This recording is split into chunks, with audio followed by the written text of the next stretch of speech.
What's up, everybody? Welcome to the Big Six Podcast, CBS Sports Daily NFL Podcast. I'm Will Brinson. I'm your host. It is still Sunday, November 14th, as we are recording this. If you're listening on the audio version, it is probably Monday, November 15th.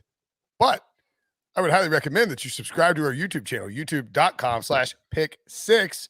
You will get, and if you hit subscribe and hit the alert button, you will get alerts when we go live. We go live after every primetime game, Thursday night football, Sunday night football, Monday night football, and we have a pick show, 1 o'clock usually when Pete Prisco doesn't have old man problems on Thursday at 1 p.m. And Ryan Wilson hosts a mock draft show on Tuesday at 1 p.m. If for any reason, actually, you know what? Actually, not if for any reason, there's almost certainly a guarantee that our overlord Debo, or his boss, who will remain nameless because he's a degenerate individual, he will probably have us do like a live chat on Wednesdays starting in week 11 or something, like a live playoff picture live chat. Anywho, this is the week 10 recap of the NFL season. Joining me to break it down, Ryan Wilson and John Breech. What's up, boys? Brinson, I would say that I'm probably doing better than Breech, who has been partying it up until about 15 minutes ago, if I understand correctly. I don't know. You had to kiss your sister today. What? Oh, that was loud. The thing is, so loud. I do have a sister. I was like, wait a second. I did talk to her this weekend, but there was no kissing involved. My sister. I had a. You know what? I would say Sunday made up for Saturday. What happened Saturday? State lose? State lost to Wake, probably ending our ACC championship hopes and really breaking my heart. But that's okay. We had a big old Sunday against the spread as your boys storming back. How about Stormin' Norman? That's what we're gonna call you, Brinson. Norman. Where do you want to start? Do you want to start Steelers Lions? Yes. Breech brought it up. All right, let's start there. When the Bengals lose, we start there and we dunk all over Breech. The problem here, and this was worse than a loss. Yeah, I mean the tie 16-16. It's not worse than losing to the Jets. Mason Rudolph attempts 50 passes in this game, which gross. The problem is you almost certainly predicted this and probably picked the Lions to win this game because, as you've written every year for the last 10 years, Wilson, on CBSSports.com, the Steelers and Mike Tomlin, for as good a coach as he is, and he's a Hall of Fame coach, loves to lay an egg once a year against a really bad team, usually on the road, this year at home. Yeah, I don't know if you remember the stat, Breech, but it kept coming up. I think that the Lions had lost 9 straight times in Pittsburgh going back to the 50s. They had not won in Pittsburgh since 1955. There you go. So Dick LeBeau was 55 years old the last time that happened. He obviously played for the Lions, Hall of Famer there, and then coached for the Steelers later. Look, this tie, I will take it. Like Breech says, it's worse than a loss. It is absolutely not worse than losing to the Jets. A Jets team, by the way, who's given up 45 points in 3 of the last 4 games. A Jets team that beat the Titans that has wins. Also, no Big Ben here. No Ben, no Chase Claypool. Juju Smith-Schuster's been out. So they had injuries. And I've been saying all year, I like what Dan Campbell's sort of doing there. And I watched most of the second half of that game because why would you watch it on purpose? The weather was also terrible, but that goes for both teams. Jared Goff threw the ball something like 11 times before they got late in the game because they were just running all over them. The defense had no answers. So the defense was the culprit there. Tomlin said after the game that Rudolph did enough to win, and I think that's true. He had a terrible interception early, but the very first drive, he threw a touchdown to former college teammate James Washington. But I'll take the tie. Now, it would have been nice to win, given that the Ravens lost and given that the Browns lost, and we'll talk about that in a little bit, and given that the Bengals basically did what the Steelers did this weekend, nothing, and they were just at home. So, we missed. God, it's still so loud. That's not loud. That's not loud. That sounds fine. Yeah, no, it's loud in my ears. You just got big ears, I guess. I have very tiny ears, actually. But big head then. Yeah. Again, great story for the Lions in that they didn't lose. About what you would expect from the Steelers, all things considered. I think if Big Ben plays, they probably win that game, but they're still not covering the -9. And we knew this going into this game. This wasn't a playoff team anyway. They just were winning a bunch of close games that they should have lost, going back to the Bears last week. There were a lot of crappy calls in this game. There were a lot of things that the Lions did that you go, oh, that's why you're 0-8. Dropped interceptions late in the game. Breech, you can talk about the worst, and you said this, the worst field goal, the worst 48-yard field goal attempt in the history of kicking, not just football, but any sport that requires you to put your foot on a ball. Yes. That bad? Oh, it was terrible. Is it that bad? No, it was like, it was that bad. This is Ryan Santoso. This is overtime. If he makes the kick, it is over because both teams have had possession. So we're at the point where there's a sudden death. First point wins. He lines up for a 48-yard field goal. And in my head, I'm thinking if this was any other team but the Lions, I'd be about 90% sure they were going to hit this. But nope, it's the Lions. So probably it's a coin flip, 50-50 thing. And as soon as he hit it, in my head, I'm like, is that blocked? This thing only got over the line by about 4 feet and landed, and he fell short on a 48-yard field goal. And then they showed the replay from a back angle, and the announcer, who was the announcer? I can't even remember. Harlan was on the Titans game. Titans and Randy Bullock. So the announcer specifically mentions out on the you see the replay from the other angle. He's like, "Ooh," and it wasn't blocked at all. That was just a bad miss. I mean, when you have a shot at a clutch kick like that, you got to hit it, and he whiffed bad. It's like hitting a 7-iron from 150, and you hit it so fat that the ball goes 90 yards. Yeah, that I've never seen. Breech, have you ever seen a kicker hit it fat like that? Not, I mean, it doesn't happen often. I sort of likened it to golf analogy or golf metaphor. I don't know which one it is, but like you know it's like a par 5, and you feel like you can really hit the ball long. You know you want to power up, like, or it's a short par 4. Maybe you're powering up with your driver, and you end up kind of catching it. Like you swing so hard that your swing is bad. Like maybe he didn't feel like he had the leg for 48 because it was 48. Wasn't he just signed though? Well, he can still kick a 48-yarder. Kicker, he can hit a 48-yarder. He hit it fat. That's what happened. I mean, if you got your driver out and you're trying to drive a 250-yard par 4 and you hit it fat, okay, that's fine. He hit it fat. That's what happened. It wasn't like he didn't have enough leg. And that's my point. I've never seen a kicker. Like you see punters shank it every so often, maybe even once a week, someone shanks one that goes 25 yards. But to hit I mean, as Breech noted, it didn't even make it out of the end zone. It was like 2 yards short of the end line. Bad. By the way, you look at that guy. If you guys know Freddie Prinze Jr. If you've ever seen Freddie Prinze Sr., he looked like Freddie Prinze Sr. He had that little weird mustache. He looked like he came straight out of a 70s sitcom, and he had no intention of making that kick. Well, I feel like now he's going to shave it so no one recognizes him. That would be smart. That's a good reason to get a mustache, so you can shave it so no one recognizes you make a mistake. So when you're on the lam, nobody can find you. But the Lions should have won that game, just like the Bears should have won last week against the Steelers.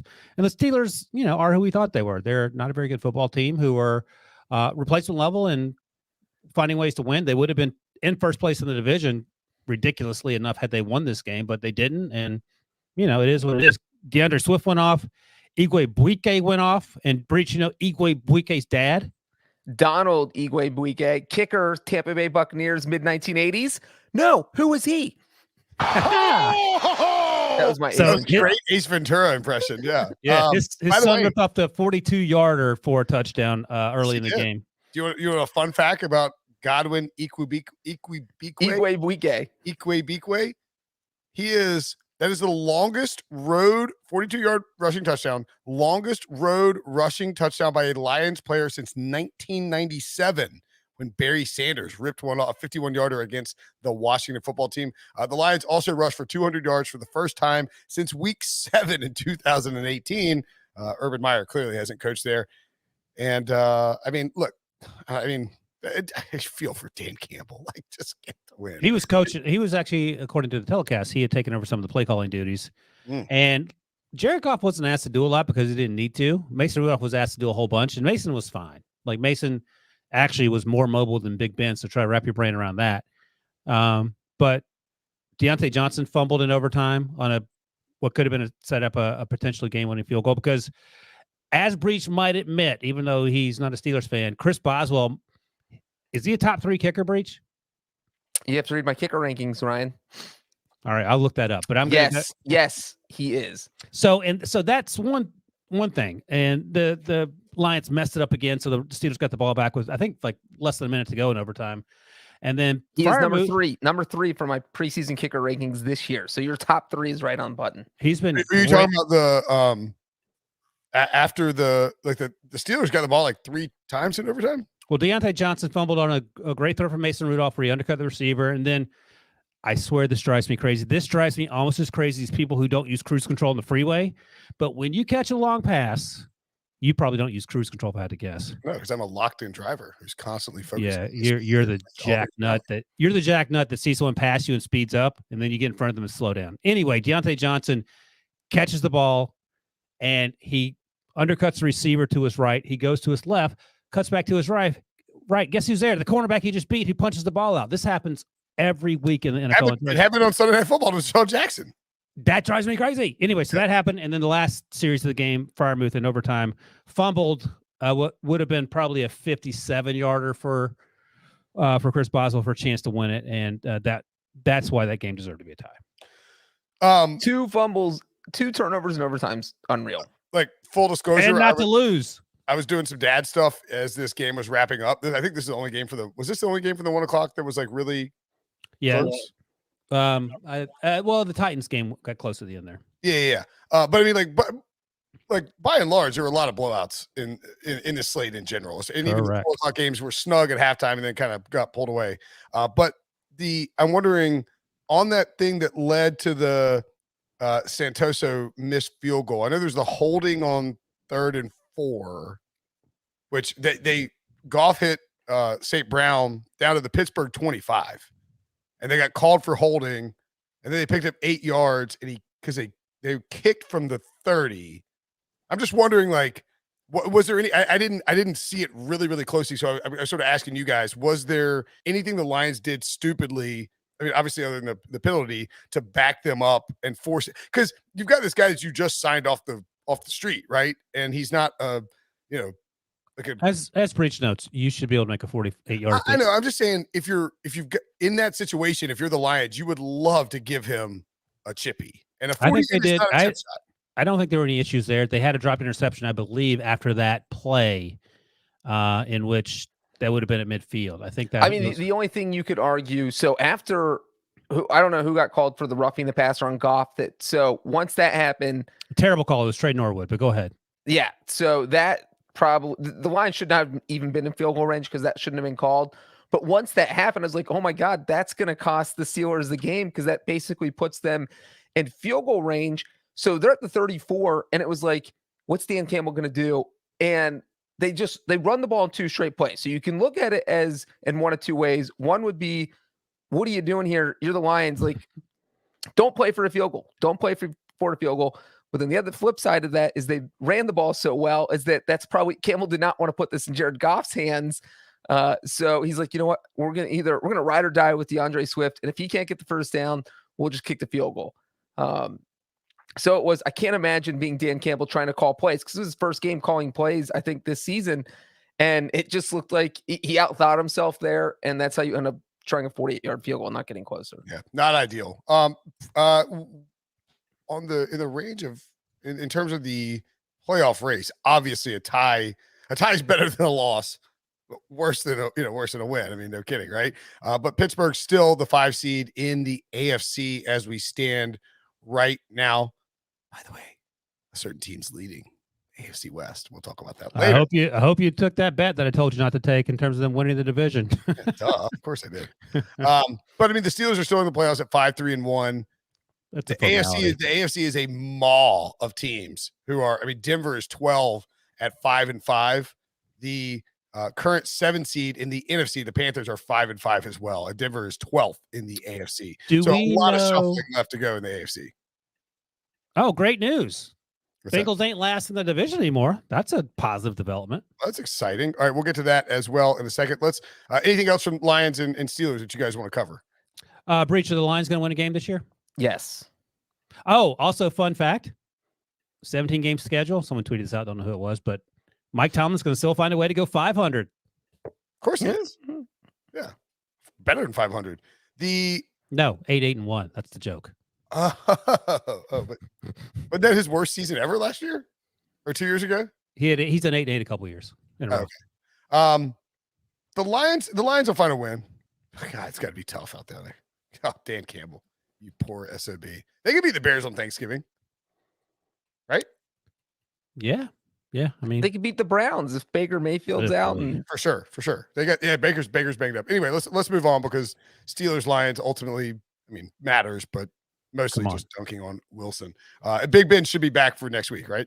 I don't know. What's the 10-day rule? If you're vaccinated, is a different breach? No, if he's vaccinated, he just has to record two positive tests, but they have to be 24 hours apart. Yep. Oh, okay.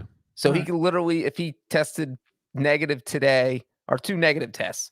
So if he tested negative today and tests negative tomorrow, then he can go back to practice on Monday. So I mean, You got to play the Chargers next in LA, so good luck with that. But it's also it's Sunday Night Football, and we saw what happened the last time the Steelers were in LA.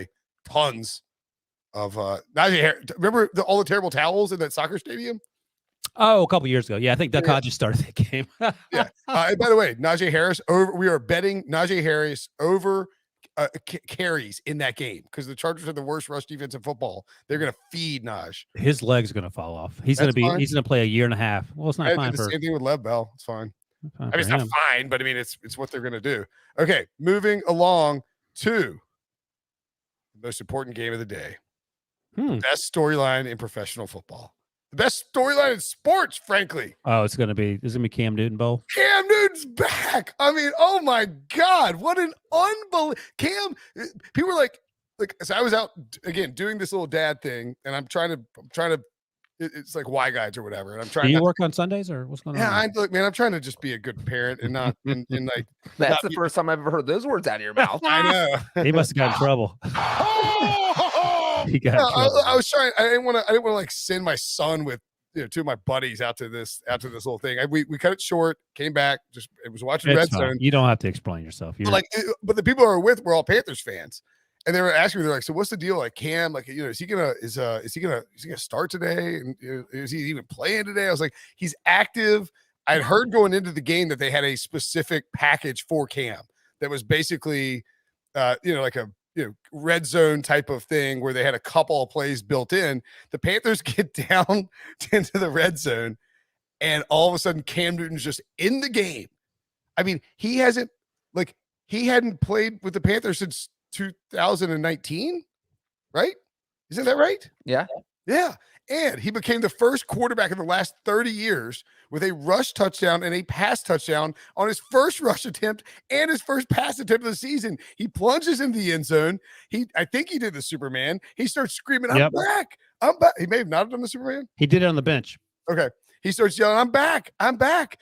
And by the way, Cam, this is a fun fact. Cam won the BCS title with Auburn in State Farm Stadium where he played against Arizona. So, he loves that arena. The Cardinals finished with revenge game. I don't know if that qualifies. The Cardinal revenge game for Hassan Reddick, who had 1.5 sacks. His 5th time doing that. Cardinals had 8 more yards of offense with Christian McCaffrey. And I mean, I think this is probably more about the Cardinals missing Kyler Murray and DeAndre Hopkins than it is about the Panthers being a great football team, but clearly they got smoked in. With 34-10, Panthers win. This Cam Newton signing invigorated Breech the Carolina Panthers. I mean, that's what it looked like. It looked like it lit a fire under every. They looked pumped. They looked amped when they were out there, and we're talking about the first 2 possessions of the game. As soon as those happened, it was over. Like you knew the Panthers were winning. He came out. The Cam touchdown happened because the Cardinals fumbled on their opening possession, and then Carolina drove 15 yards. Boom, Cam gets it in, and then Cliff Kingsbury with Colt McCoy as his quarterback goes for it on 4th and 1 from his own 42. Look, I know the analytics say go for it maybe on 4th and 1, but not with Colt McCoy. The analytics don't take into account Colt McCoy. You don't go for 4th and 1 in your own territory with Colt McCoy as your quarterback, and so he did. And he didn't get it. And boom, what happens? Panthers set up right for success. And then Cam gets another touchdown. Initially, Christian McCaffrey, it was ruled a Christian McCaffrey touchdown. They went back and looked at it because they review all scoring plays. Right. And he brought it back to the 3-yard line, brought Cam back in, and then Cam throws a touchdown pass to Robbie Anderson. I mean, people are losing their Panthers fans are losing their minds. No one's even thinking about Sam Darnold. It's a brilliant move by the Panthers, to be honest, Wilson. Yeah, no one's thinking about Sam Darnold. I mean, the only thought you're having about Sam Darnold is that he's never going to play again. And you're talking about Cam Newton. PJ Walker was clinical.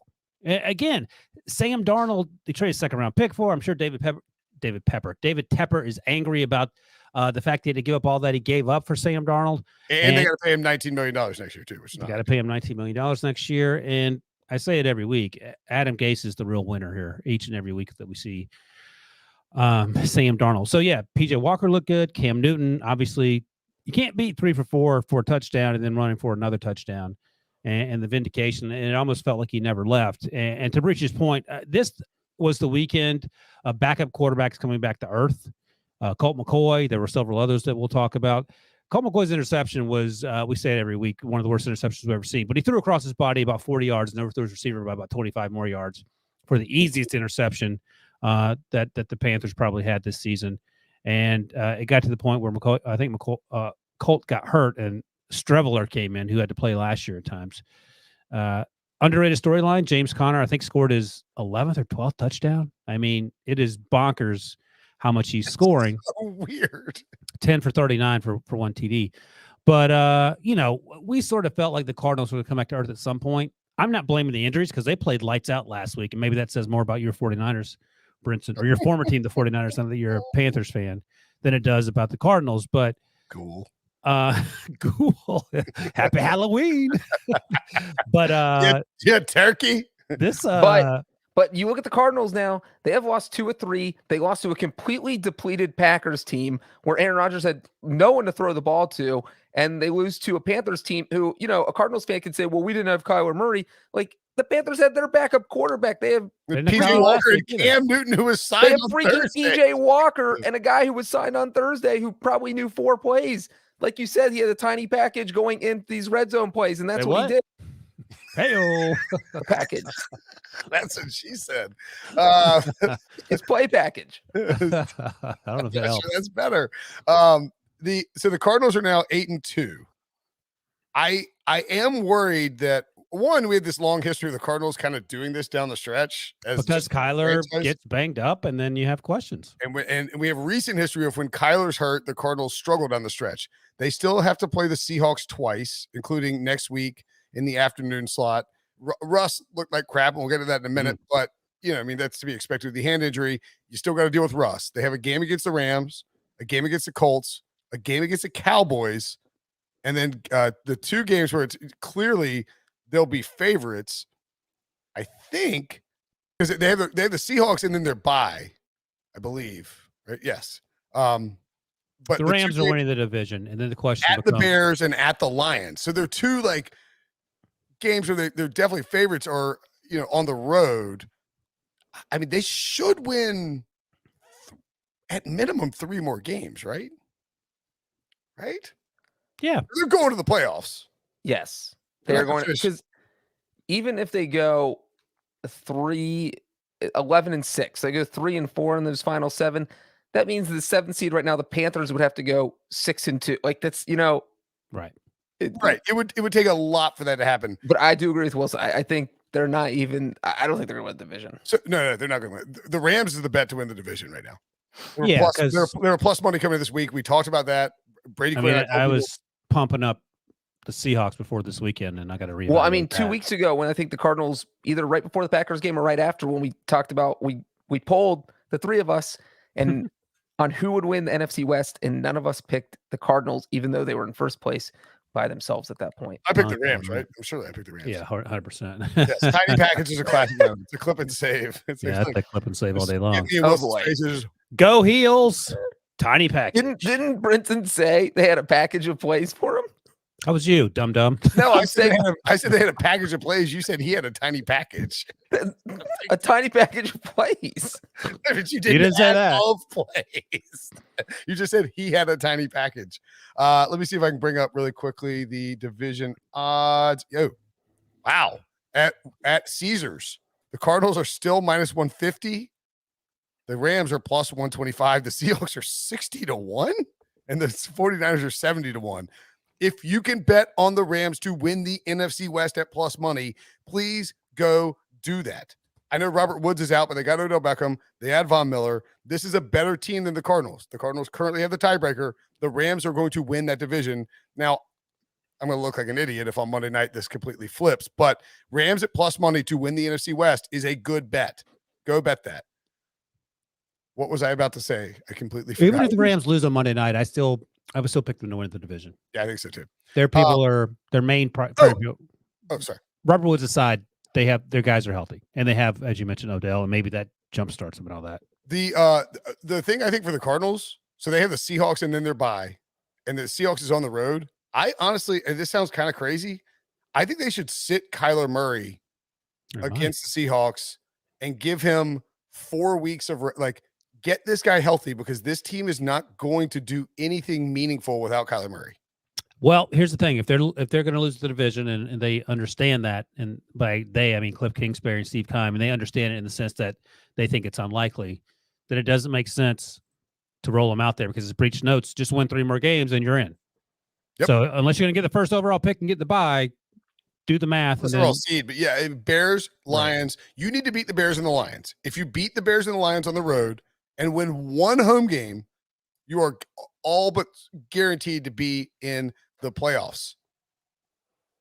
The Packers 17, the Seahawks nothing. It's the first time in Russell Wilson's career that he's been shut out. 150 career starts until it happened. Only 7 quarterbacks since 1950 made more starts than Russ before their first time being shut out. It is the lowest combined first half score, 3-0 Packers in an NFL game this season.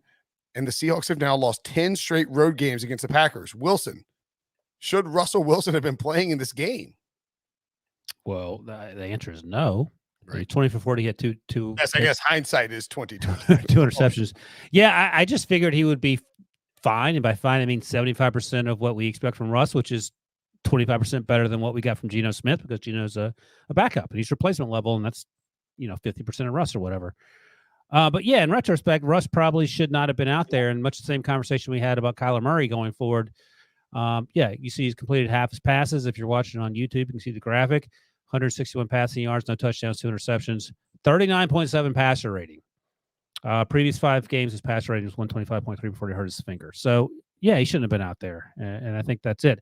Aaron Rodgers got up to a slow start, as you mentioned. It was 3-0, didn't even throw a touchdown pass. And I thought it was interesting that Tony Romo said that all the backlash from his comments about immunization versus vaccination really affected Aaron Rodgers, like for the last week and a half or however long it's been, which I found interesting.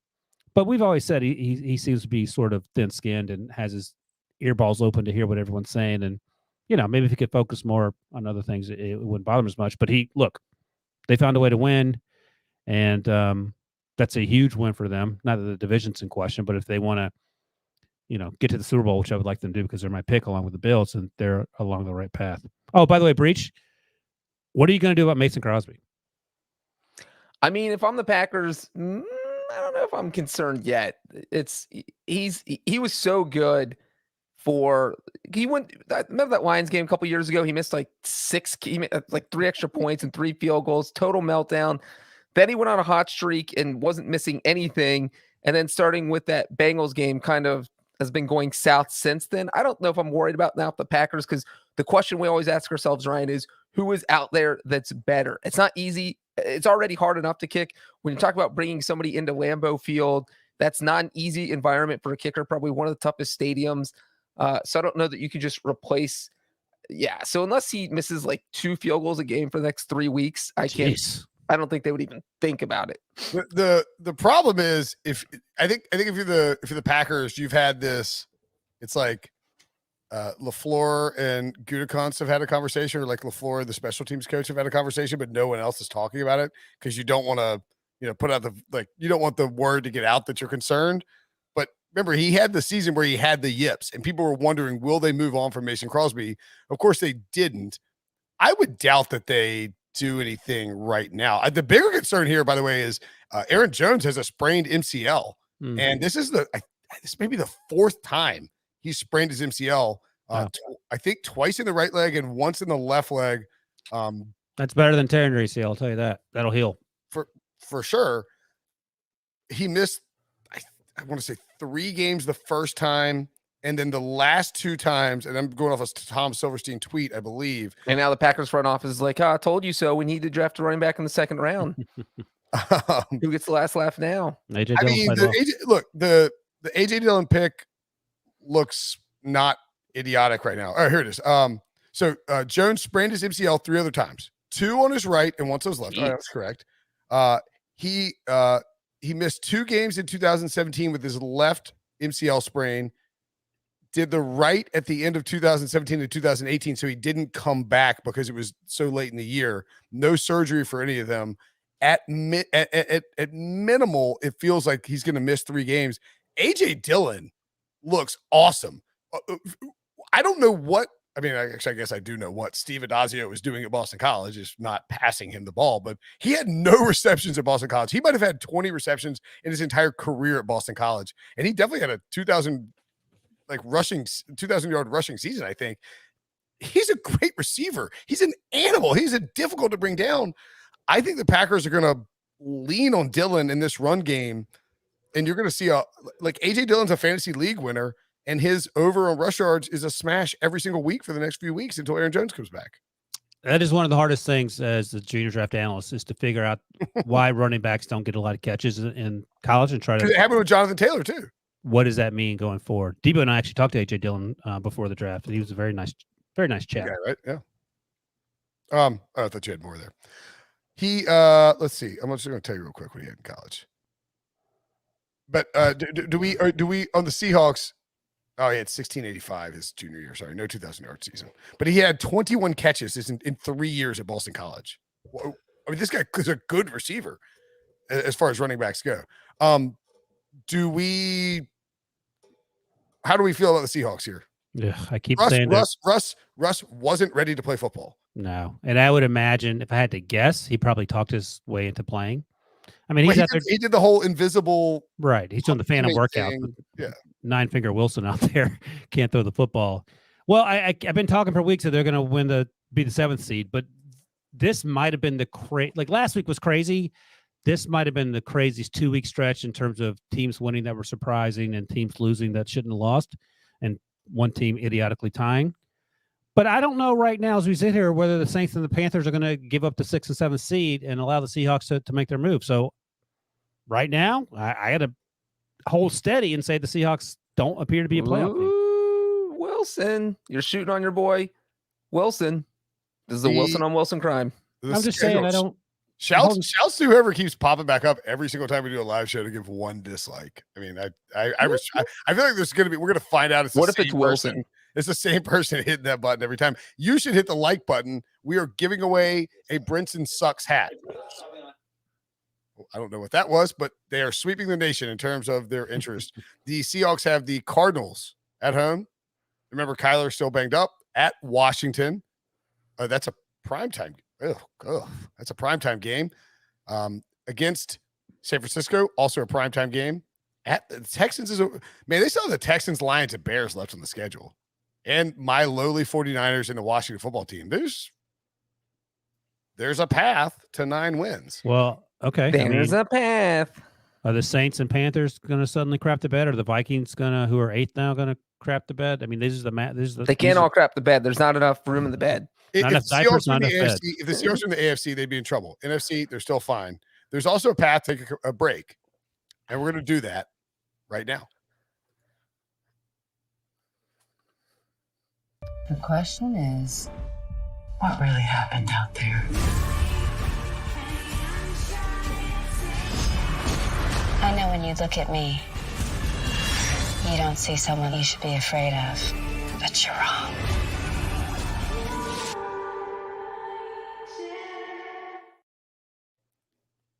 The Chiefs and the Raiders. We usually break down Sunday Night Football first. I think we've had some bad.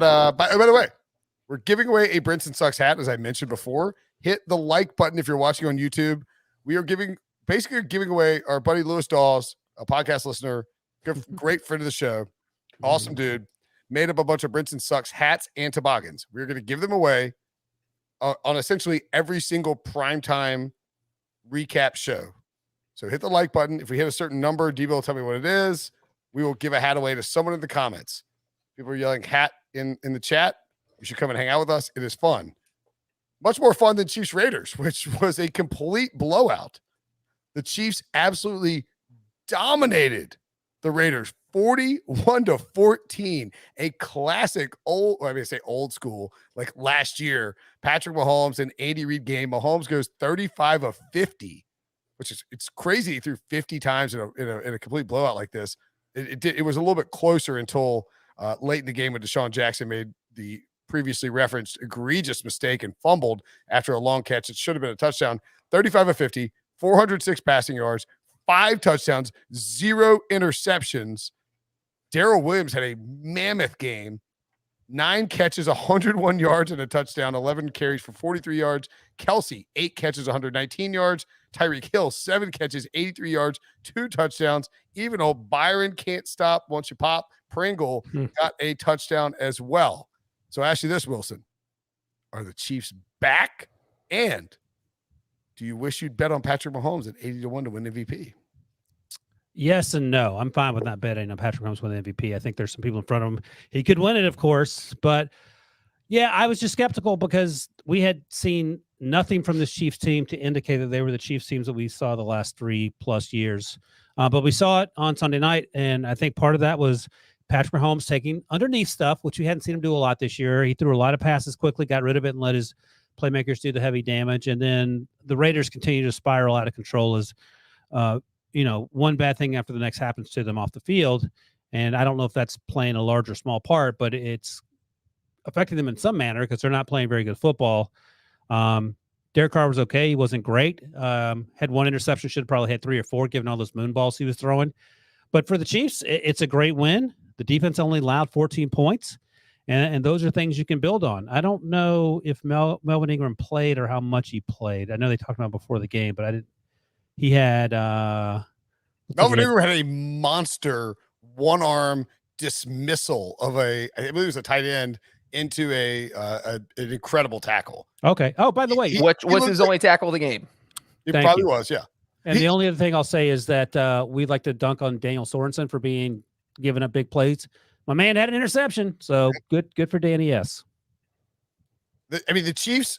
I'm honestly regretting that I'm lighter on the Chiefs than I've talked about the Chiefs a lot. Brinson, credit where credit is due. Every week you said, let's sprinkle some on the Chiefs. And if you sprinkled on the Chiefs every time Brinson said sprinkle on the Chiefs, you got to be feeling really good about your position right now. You're like a cupcake right now. It's a cupcake. You feel like a salt block if you sprinkle it like there. Look, the Chiefs are in first place in the AFC West.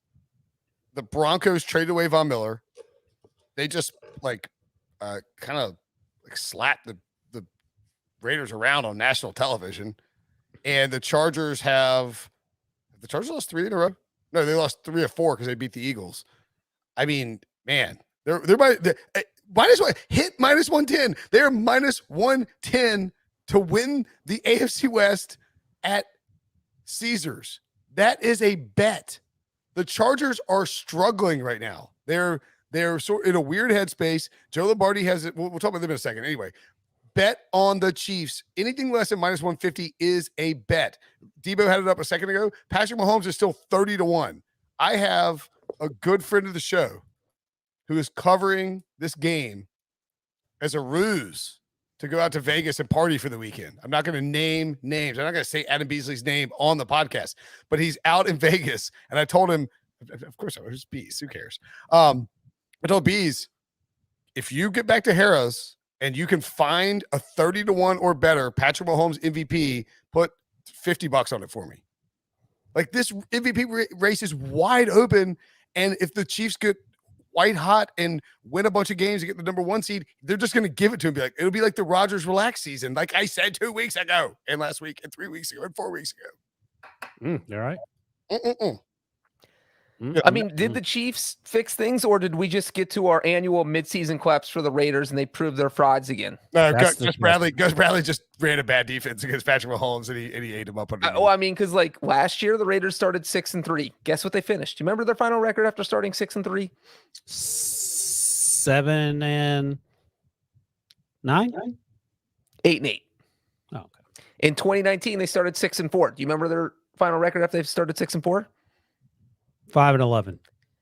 I should have gone back to Alaska. 7-9. Ah, dang it. So literally, they get to this mid-season hump, and they just it's like hump day, except they can't get over it. It's like your week ends Wednesday, and then like you get in a car crash every year on Thursday and Friday, or every week. It's just Breech. I mean, look, maybe that was not the reference we want on the Raiders. Wait, sure. I got a question for Breech. Yeah. What do you make of Tommy Townsend's laser on 4th down? That was a great call. Good call. that was, the crazy thing is, sometimes you'll see a punter do that if the gunner out there is unprotected, nobody's covering him, and they just throw it because they know they have a wide open pass. But the fact that there was a guy out there and that Tommy Townsend had to throw it to someone who could have been covered, and then he threw a rocket, that was just, that felt like it iced the game. Yeah. Because it was 27-14 at that point. The Raiders finally got to stop because their defense has been horrible all game. Finally get a stop. They're going to get the ball back. Maybe they can cut the lead to 1 touchdown, but nope. Tommy Townsend converts to 4th and 7. Chiefs go down, score a touchdown. Now it's 34-14. Breech, as a former Division III college punter and someone who can throw the ball 50 yards, according to you, how many fake punts did you convert because of your laser right arm? I threw a 55-yard touchdown pass. Get out. Oh, okay. How far did it go in the air? What were the air yards? Probably 35. Here we go. 4. Here we go. It was a screen to a 100%. The ball got snapped over my head, and I went back and got it and threw the pass. Stop it. I need video. All real. It's real life. Where's the all 22 on this? There must be The guy who caught it. His name was Chad Salyer. Chad, if you're listening, you need to tweet these guys. Hey, hit the like button in the if you're in the chat, if you're watching the show, hit the like button. I don't know what the number is, but if we get to a certain number, we're giving away free hat. Have you ever seen the South Park episode Free Hat? We are giving one away. So hit the like button. So Breech, in your career, you're 1 for 1 with the touchdown, or did you throw some other incompletions? 1 for 1. Look at this guy. So wait. Your college career. Now this is what college was it? Hanover. In full disclosure, the touchdown got called back. So you're 0 for 0. What are you talking about? We got flagged. We got flagged. The only we got flagged for illegal man downfield. So what you're saying is there's no official record of your single 55-yard throw. Anyone who was at the game would remember it. Yeah, I'm sure all 15 people who were at the Hanover College. Hundreds. There's hundreds. Yeah, So this guy said he was 1 for 1 with a touchdown, and then he said it was called back. So that means in the record book, he heard me saying, because if you throw a pass at a college level, even D3, that college is keeping records of that. But if there was a flag, there'd be no record to that. It got called back. I'm just being honest. What Hanover's the home of Woody Harrelson. Is that correct? It is the home of Woody Harrelson. There we go. All right, in the chat, I'll ask you this. Should I waste 6 hours of my week this coming week hunting down former teammates of John Breech's and trying to find out if they can prove? Should I waste time trying to find out if Breech did in fact throw a Here's ball? what you do. You call Hanover Sports Information Director, say, I'm Will Brinson from CBS Sports. That's my first call, obviously. And I wonder if you have the game tape from the Hanover versus who'd you play, Numbnuts? Thomas Moore. I can't believe he's giving out details. He sent us down the wild goose chase path. This is like a what is it? The Sycamore Bishop, the fake college. Yeah, that exactly. He's gonna be playing whatever the best high school What's team. funny is my family was actually at the game. We should ask your dad. People to corroborate. Yeah, right. Guy's got an alibi. I'll tell you what, if someone out there, if a Pick Six podcast listener hunts down evidence to disprove. If you hunt down evidence to prove Breech is right, I'll give you something. I would just love to see the video. If you hunt down something to prove Breech is wrong, I'm not sure what I'll give you. But I suffered a concussion on the play. I will give you the plot thickens. Well, I mean, if your name's Will, I don't know. I'll find something in my office to give you. Well, they could just take pleasure in knowing that they helped bring down Breech. Yeah, I mean, you will be the single. What year, Breech? 2004? That's my guess. No, it's either 2000 or 2001. Oh, okay. I can't remember which one. By the way, I feel sorry for the Hanover Athletic Department tomorrow. Get 50 phone calls. Call me about a 2000. Yeah. So I'm wondering. I actually need a play-by-play of this Thomas. Here's the other part: is that it was a JV game. Oh my! God. I mean, here we go. Whoa! Well, they had like a freshman team. So it would have been 2000 because I was a freshman. This is the exact same path of your marathon story at the Super Bowl. No, but it's true. Where it's like you're like, here's this touchdown. Completely unbelievable fact. Let me add on 7 layers that make it impossible for you to determine. Like I ran the Cincy Marathon with no practice in 26 minutes. And we're like, that's a mile a minute. And you're like, unfortunately, there was a big fire at the Cincy Marathon offices. All the records were deleted, and there's no way to prove that it never happened. This is like Breech's dating profile where he says, I'm 6'4", and then he goes, I'm 6'4" if I'm standing on 2 boxes. No, where I say I'm 6'4", I meant 64 inches.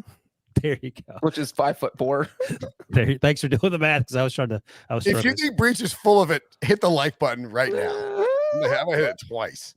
I'd first verify if Hanover even had a football team. Verify if Hanover even exists. That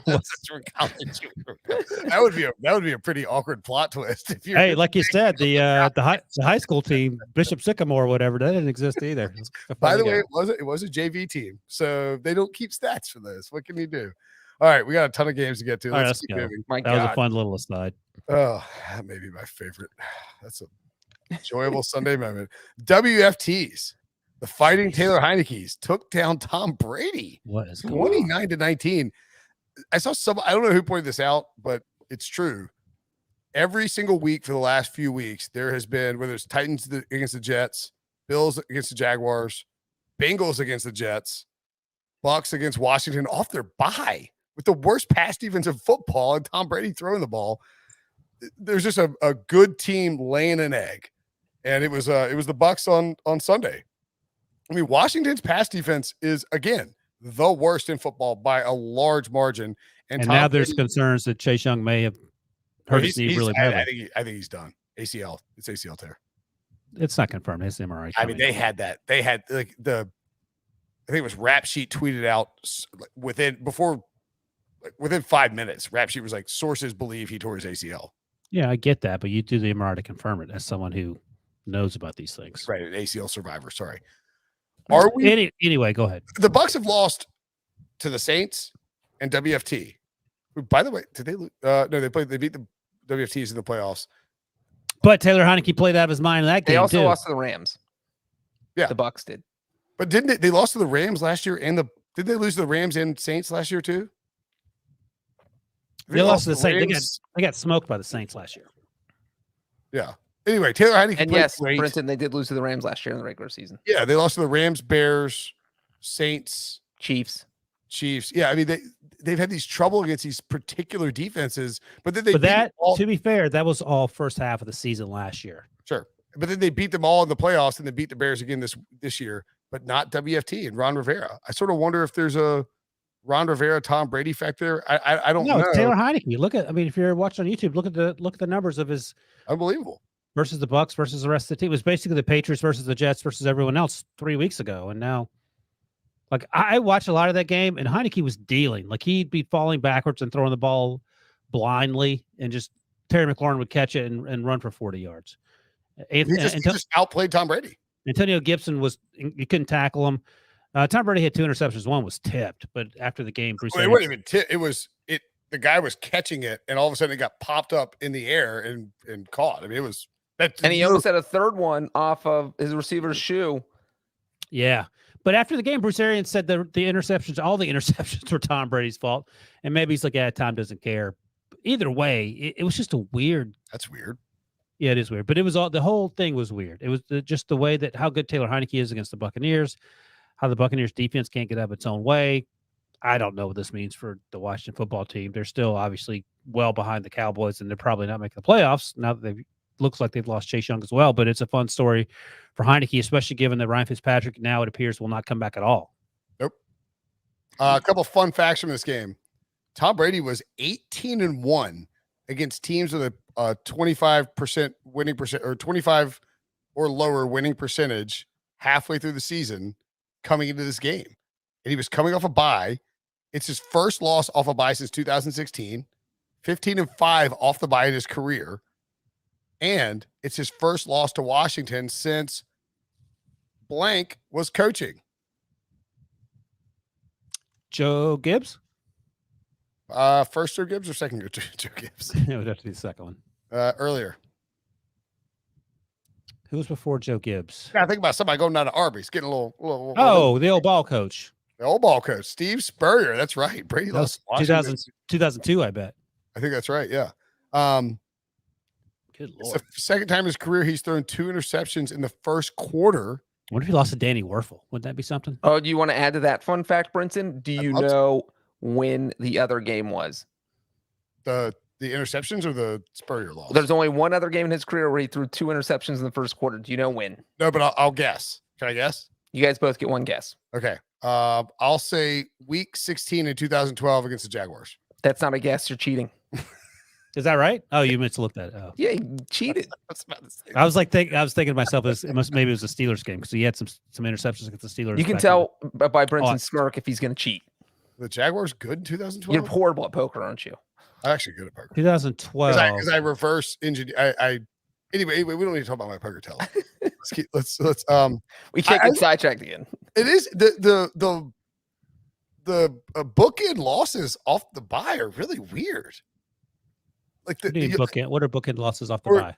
like They lost before the bye and they lost after the bye. Oh, gotcha. And also because the bye is what kind of propelled them to the Super Bowl last year. They came out red hot and didn't lose again. And so and I they think lost to backup quarterbacks in both games. What was the other loss before the bye? To Simeon and when Jameis got hurt on Halloween. Very Gotcha. weird, just weird losses. I think it's I think you have concerns. I'm not worried about the division for the Bucs, particularly because of the Saints don't look like they have it on offense. Alvin Kamara out, they lose to Tennessee. We'll get to that game in a second. But I mean, Well, they ask you this playoff game right now between Arizona and Tampa Bay, and Kyler's healthy. Who are you taking? that's a good question. is Gronk healthy? Is Antonio Brown healthy? You can have Both- one. or let's say both teams are at full health. I want Tampa Bay. Yeah, I don't know. It's close. Cliff Kingsbury versus Tom Brady. Give me Tom Brady. Every time. Yeah, that's the thing. You can't bet against Tom Brady. I would trade for every Taylor Heineke if I was the time. Cardinals. That's what I do. Yep.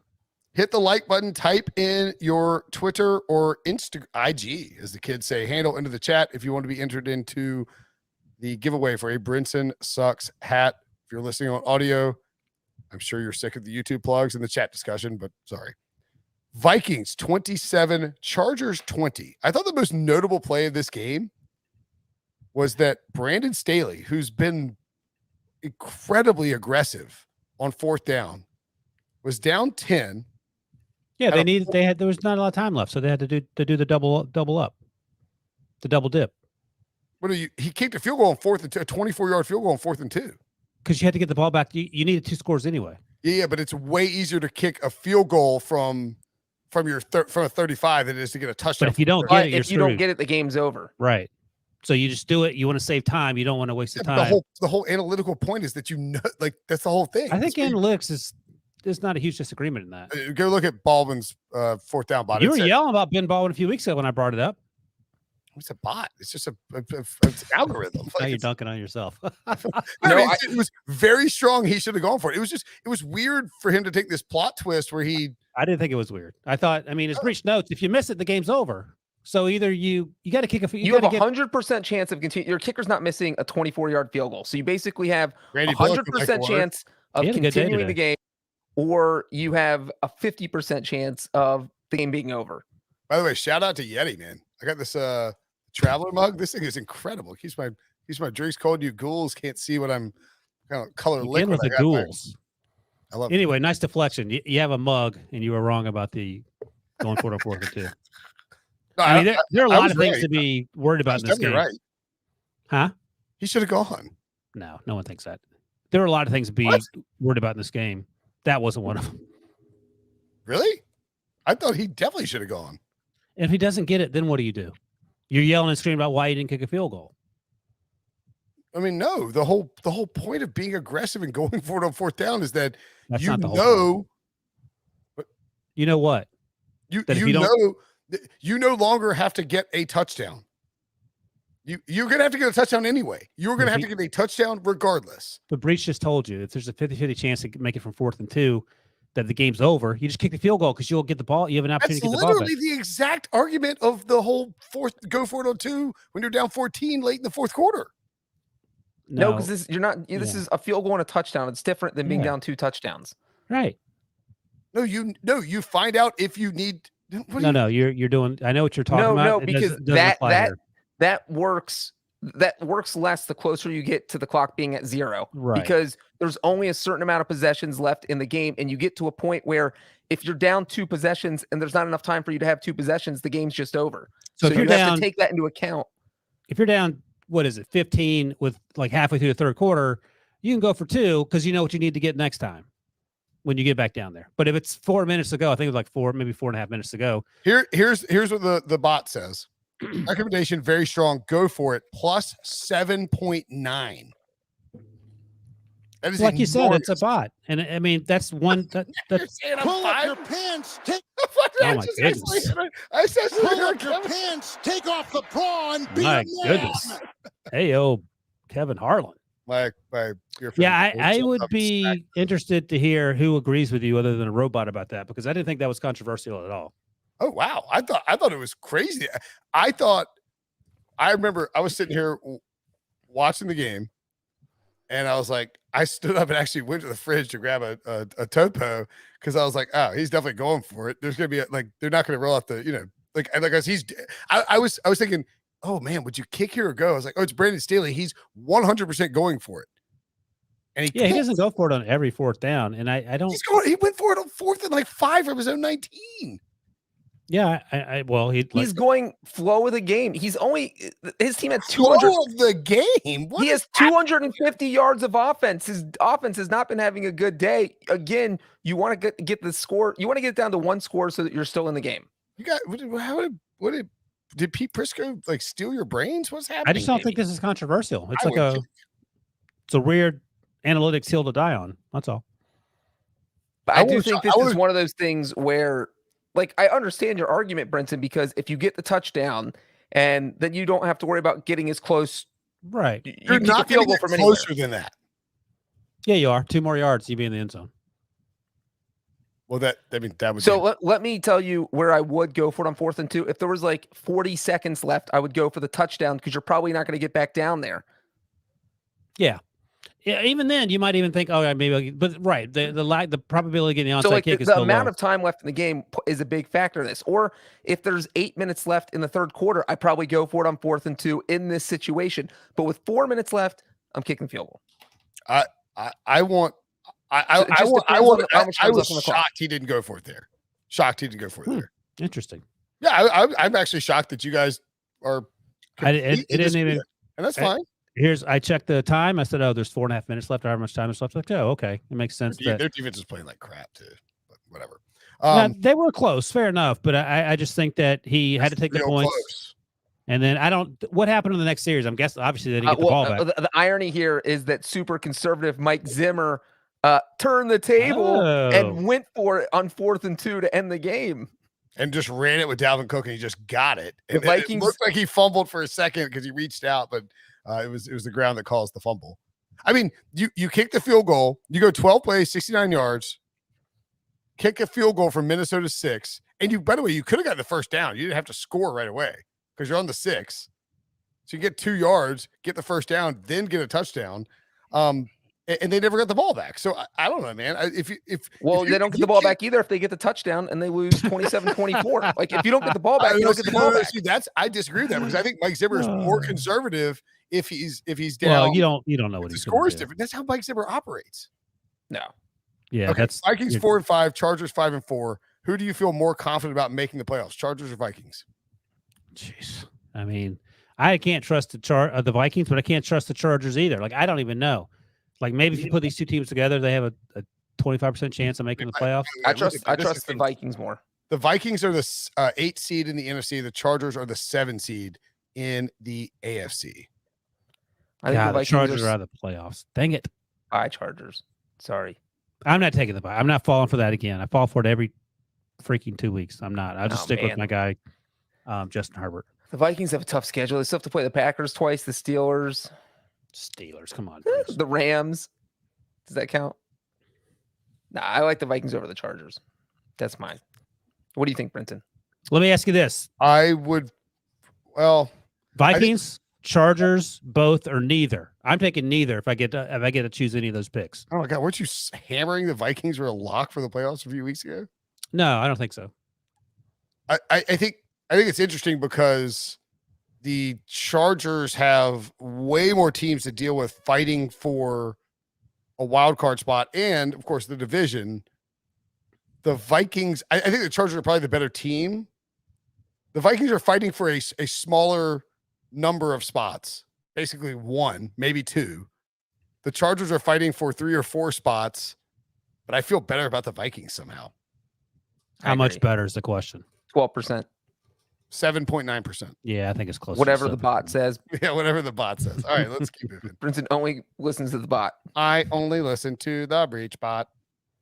Titans 23, Saints 20. Backdoor cover. Dang it. So mad. Backdoor cover, baby. One of my best bets. 4-1 this week on the best bets. Your best bet got a backdoor cover and you're bragging about it? Yeah, absolutely. I'm just kidding. You should be bragging. Pull up your pants, take off the bra, and be a man. Big week for Brinson. You haven't bragged about it yet.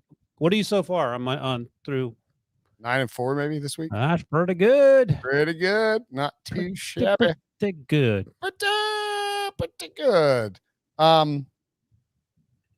Did the Saints need to sign Phillip Rivers? Trevor Siemian was fine. He was the problem. Fine. You sound like me. Yeah, 2 weeks in a row. Had 2 touchdowns. He was slanging it. Melvin Ingram had a couple nice catches and a couple nice runs. Scored a touchdown. Oh, by the way, this was the Kevin Harlan Randy Bullock game. I was thinking, what if we? I think Randy Bullock was. I don't think he missed a kick. Randy Bullock had a good game. Yep. Yeah, made 3 field goals. Maybe he had and too held much 19-27. Oh, sorry. Go ahead. No, I said Randy Bullock had too much skyline chill. He had to get out of town. 19-27 for Ryan Tannehill, 213 yards and a touchdown. Donta Foreman, 11 carries, 30 yards. Also had 2 catches for 48 yards. AJ Brown not really a factor in this game. This was the weirdest game. Like, AJ Brown was banged up for a bit too, so he came back in, but he didn't look to be 100%. Like, if you look at this box score, you don't understand how there were 44 points in this game. I mean, it's just Julio Jones is an IR, so he's gone for at least 3 games as well. So, I mean, the really big win for the Titans in the scope of like piling up wins while everyone's hurt and staying on the top of the AFC as the Colts pick up a win against the Jaguars. Like, the fact that the Titans went to New Orleans, right? It was in New Orleans. No, it was in Nashville. Oh, it was in Nashville. Sorry, my bad. That's why the Saints were dogs by 3. Again, dad stuff in the afternoon. Don't love it, but it happened. The winning against the Saints, a quality playoff caliber team, to get to 8-2 with Julio Jones on IR and Derrick Henry on IR is massive for the Titans, who are just a very different team than I think we thought they were even a few weeks ago. What a run they're on. Well, the thing is, like, we still don't even know how good their offense is without Derrick Henry. Brinson, you mentioning the fact that the box score, you can't like wrap your head around how many points were. Like, the Titans only had 1 drive in the second half that went over 20 yards, and they still won this game. Like, think about that. Right. I think they're the team that we thought they were. They're just winning football games that we didn't think they were going to win. Yeah, but I don't think anybody came into this year thinking their defensive front would be good. It is good. Their defense is better. That's true. Offensively, they feel like the same team. Obviously. Now, one thing we can't overlook is that the Saints got absolutely hosed right before halftime on a roughing the passer penalty that probably shouldn't have been called. No, definitely shouldn't. There was a head. There was a hand to the face. No, there was. No, it was on the back. Hit him in the back. Tannehill threw an interception on a 1st and goal play from the 8, and then the penalty negated the interception, and then the Titans got the ball at the 4-yard line, and then they ended up scoring a touchdown. And that obviously was a huge sequence in a game where, the teams only combined for 44 points. That was 7 of them. So there's so many bad calls. I feel like it's getting worse. Maybe it's not, but no, it is. I don't. If you can call down to get an out of bounds call, right? Call down and get those stupid calls, right? I mean, it's just not that hard. Like, you are 15. And you are affecting games. $15 billion industry. Hire some dudes in New York who can look at the games and decide, is this an idiotic call? Can we change this? Can we fix this? Timothy Vincent in chat notes that y'all got stuck on the Titans losing to the Jets. That's a great call. I think that Titans loss to the Jets threw everybody off. Oh, so now losses to the Jets aren't that big of a deal anymore. Is that what we're saying? No, we're saying sometimes they trick you, and Sounds sometimes like what we're saying. Sometimes it's the truth. Yeah, Breech is going to be bragging that when the Titans won the Super Bowl, that No, my team lost to the Jets too. Every time we talked about that, I said the same thing. That snoring at a Wilson. They didn't have any receivers. All the receivers were out that game. Like it was their whole. They were a shell of themselves. I mean, they probably still shouldn't have lost, but they shouldn't have. And also, no Kamara for the Saints here. They played. I mean, they're down their quarterback. They're down their running back. They're down their number one. Wide receiver. If they sniff winning that division, which seems pretty unlikely, but if they're a playoff team, Sean Payton again deserves Coach of the Year interest because no Michael Thomas, Drew Brees retires, no Jameis Winston, Alvin Kamara missing games. Pretty good coaching job. I wonder if, and this is a long shot, but I wonder if at the end of the season, Odell Beckham might look back and think he should have gone to New Orleans.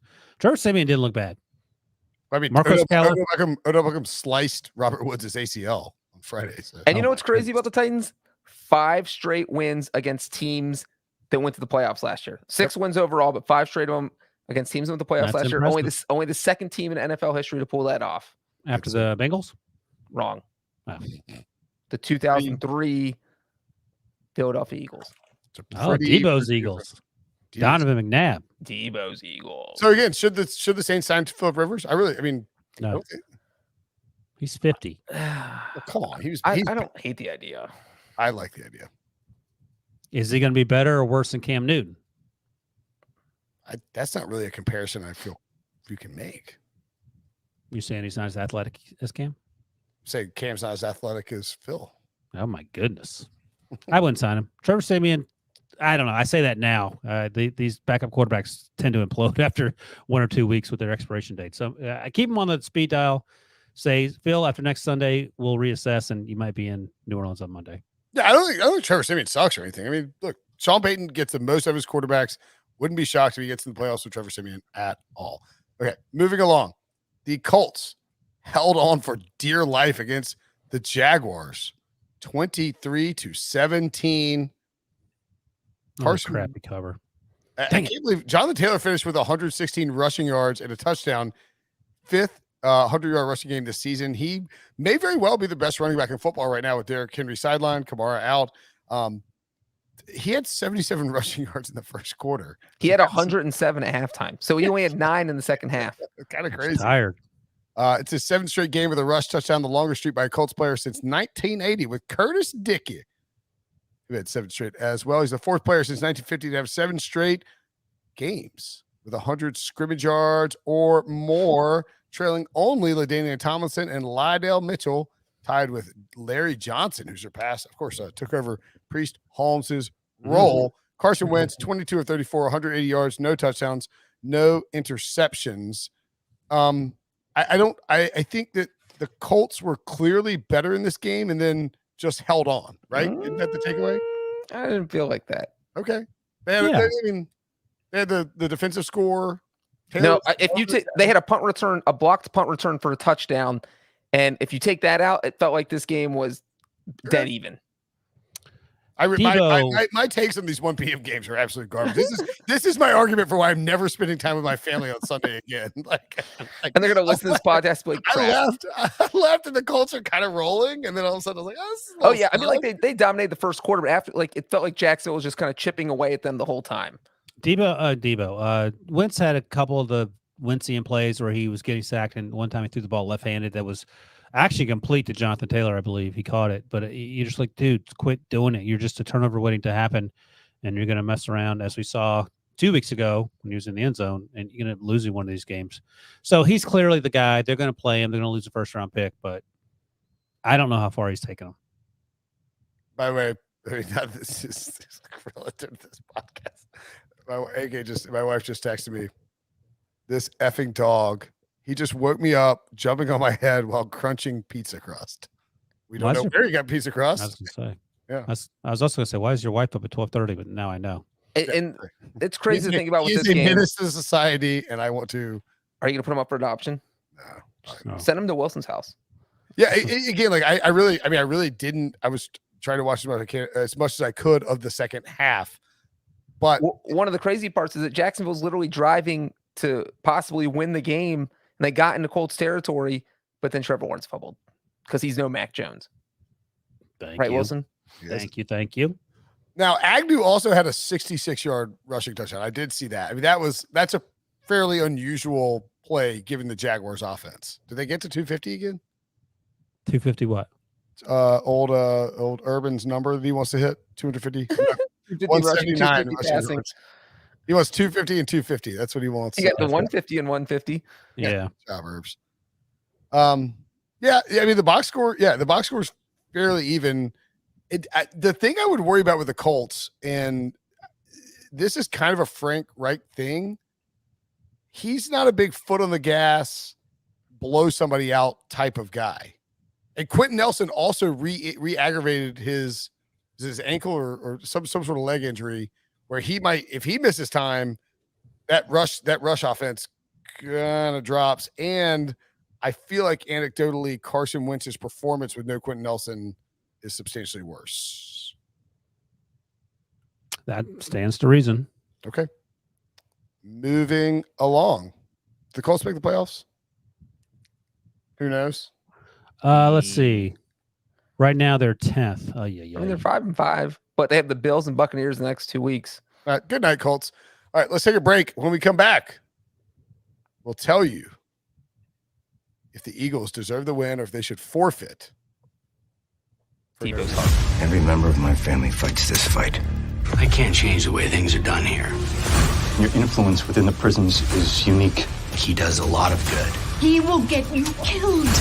Mayor of Kingstown, now streaming exclusively on Paramount Plus. The Eagles looked great. And, I can hear Diva. Diva's ready for it. Debo, are the Eagles making the playoffs? 100% yes. Oh boy. Oh, you sound so tired. 30-13, Eagles beat the Broncos. It was getting pretty snug. Denver's driving down the field. And then all of a sudden, there's just like, I don't know how to describe the fumble. Was it Melvin Gordon or Javonte Williams? That was Melvin. It was Melvin, right? Yeah, Melvin fumbles. It was like a late fumble that I think everybody on the field thought was going to be blown dead. No, so I thought so too. I thought it was super late. Then the replay showed it was way earlier than anyone thought. Great job by the referees, honestly. Like, if they blow that dead, Eagles fans are furious. Darius Slay picks it up and takes off running, does a couple of moves, almost loses the ball, does a couple of moves, 82 yards to the house, including splitting through like 4 Broncos players, one of whom was Teddy Bridgewater on the go ahead and give it to him, the 2021 Biz Decision of the Year award. Just it was like Teddy knew, he thought it was going to be blown dead. He didn't want to get hurt. Slade takes it to the house, scoop and score, and the game's over, right? Do you have issues with Teddy there? I feel like Twitter was up in arms. Yeah. Twitter was furious over this, and I don't mind that we've seen quarterbacks get hurt, especially considering someone with his injury history. It looked bad, but I don't really have an issue with that. I don't either. Yeah, you're not paying him to go out there and tackle people. He didn't tell Melvin Ingram to fumble the ball. Melvin Gordon, but yes. I also felt he like didn't tell Melvin Ingram either. I also felt like he didn't tell me. Yeah, of course not. I felt like when Slay split those defenders and Teddy did the fake kind of tackle thing, there were 2 or 3 Broncos who could have tackled Slay. Yeah, Tom Brady does that. Tom Brady does that. No one cares. Like, oh yeah, Tom Brady's 44 years old. True. Teddy's knee exploded. Yeah, Breech. You can't tackle him there. I will say this: I gave Jalen Hurts a chance on Sunday because I'm always dumping on him. I thought he played pretty well. He rolled right a few times, as I'm sure Debo could attest. Your favorite play. Here's the thing. Why did defenses keep letting him go right? That's where I'm at now. I had the Broncos covering this game. I may have actually had them win in the game, and I'm glad I did because they blew the doors off. Debo, where are you on Nick Sirianni? Where's the Nick Sirianni meter right now? I'm coming around a little bit. These past 3 weeks, there's been a I think a shift of philosophy, and they've really kind of rededicated themselves or dedicated, because there was never a point where they were dedicated to the run game. But it's kind of odd when Miles Sanders went out, they bring up Jordan Howard from the practice squad. They insert Boston Scott in there. This from our friend Shil Kapadia, via True Media Sports. This Eagles 3-game stretch, the offense #1 in points per drive, first in touchdowns per drive, and second in offensive points per game. And that's all coinciding with this dedication to the run game and not forcing Jalen Hurts to throw 40 times a game. Let Hurts throw 25 times a game, use his legs a little bit, and I think they're in a great position there. So, yeah, I hated Nick Sirianni through 7 weeks. But rookie coaches do have room to grow. And if he can kind of keep this pace with the upcoming schedule, there's reason for hope, I think. How much do you love Devonta Smith? Be honest. He's amazing. Incredible. I mean, sorry. Rank your wide receivers, your Philly wide receivers. All time? And tell me where Devontae is on the list, even though he's only played. And JJ. Who's you JJ? want an all-time list? Yeah, I want to know if Devontae's if he's made crack the top 5 yet, because you're so excited about him. Isn't he easily top 5? I was trying to think. I mean, Riley Cooper's #1 for Debo.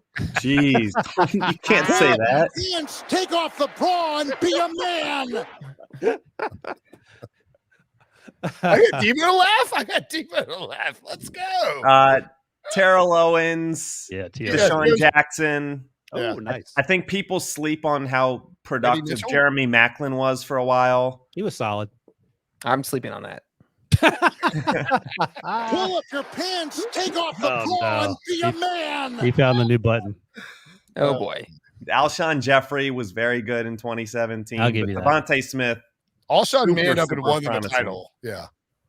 So does Devontae come in at #5 right now, or do you have? Yeah, I mean, if we're going the past 20 years, this century, he's right around there in terms of most talented already. Sorry, Fred X. Some serious disrespect to Harold Carmichael, but whatever. That's not this century. Okay. Nice try. This century? What? Kevin Curtis and Dante Stallworth and Todd Pinkston. Jason Avant.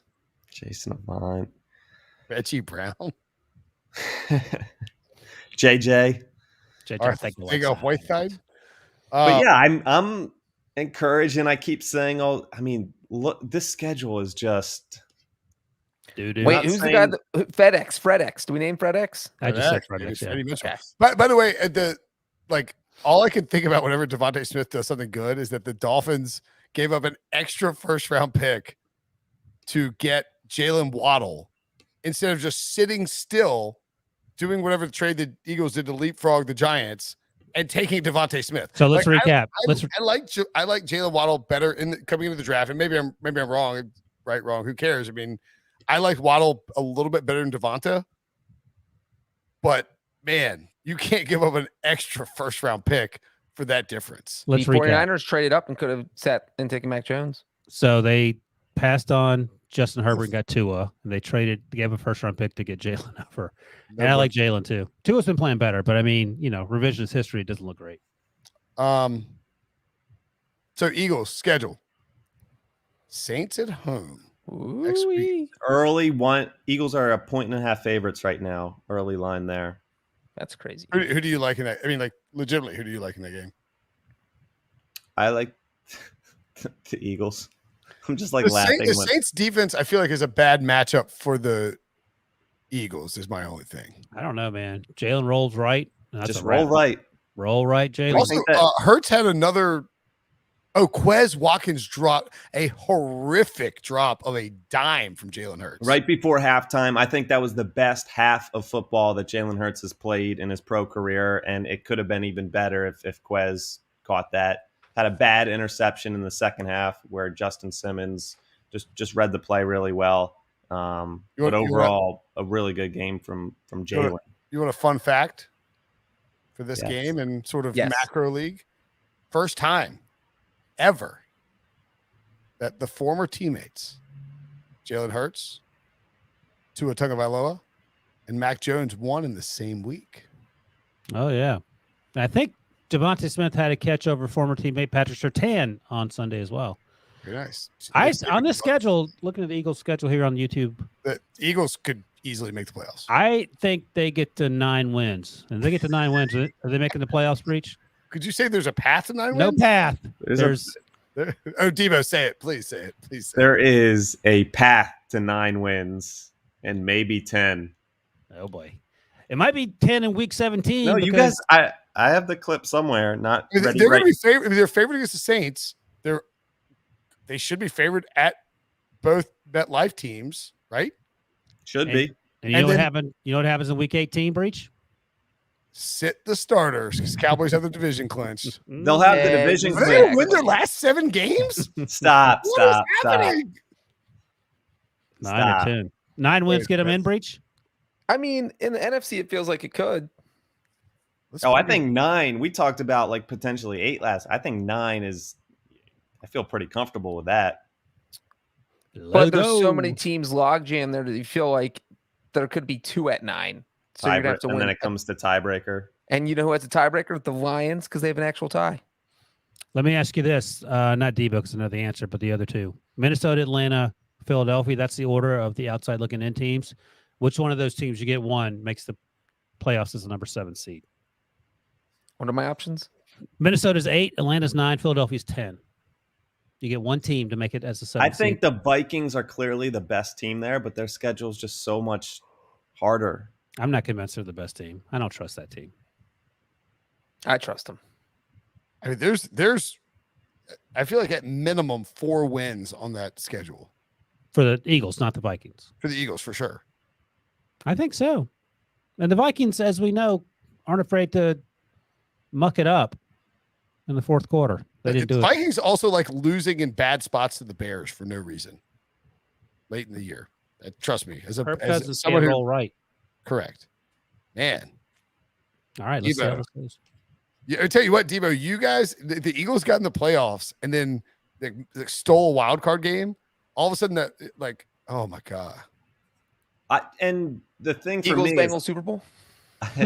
I really want Jalen Hurts to play well enough to be the starting quarterback in 2022, and I think that sounds easy to say that you want your quarterback to prove himself, but I don't want to be in a position, especially with this draft class, to be kind of feel like you're forced with 3 picks in the top 15 or whatever to take a quarterback.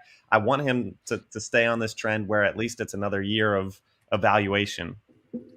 I don't think that. I mean, if you love Sam Howell or Carson Strong, or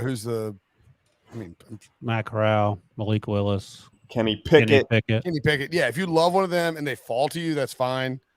I don't think that Sam. Well, Howell the Eagles have 3 first-round picks, and the last first-round pick is considered at 15th. So, I mean, there'll be someone there. I don't know if you. I mean, you can look if Jalen Hurts keeps playing the way he's playing, and you use 3 top 15 picks on trench guys, which Howie Roseman is actually pretty good at picking in this particular draft. You can come out all of a sudden kind of restocked. I mean, that's not crazy to suggest. They had 214 rush yards today against the Broncos, who, by the way, locked down the Cowboys. 5.4 yards per carry.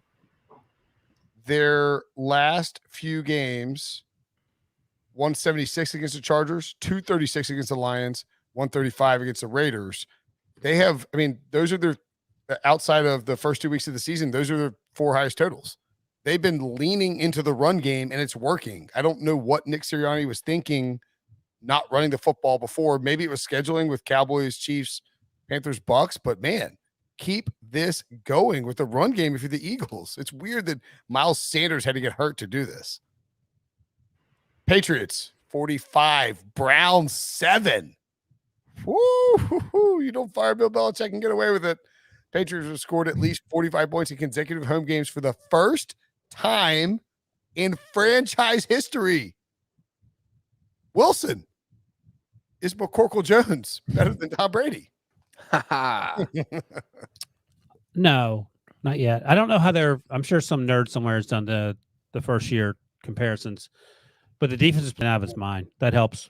But that McCorkle threw some dimes on Sunday, and he is far and away the best quarterback in this draft class, and you can say it's scheme or whatever, and some of that's obviously true. But my man's dealing. So good for him. I'm glad that I was on the McCorkle bandwagon and didn't bow down to internet pressure. And I'm going to keep repeating this theme mostly to remind myself, as our buddy Dave Chappelle likes to say, it don't matter because Twitter ain't real, so you can say what you want on Twitter. The reality is Mac Jones is really good, and this team is going to the playoffs. I don't know. They haven't played the Bills twice, right? So there's another Bills matchup coming. I don't think they played the Bills once. Oh, then that's going to be saucy. Because I do want to see how the Bills, who don't look to be the 2020 versions of themselves quite yet. They play the Bills twice over the next 5 weeks. Yowzer. So that's going to be fun.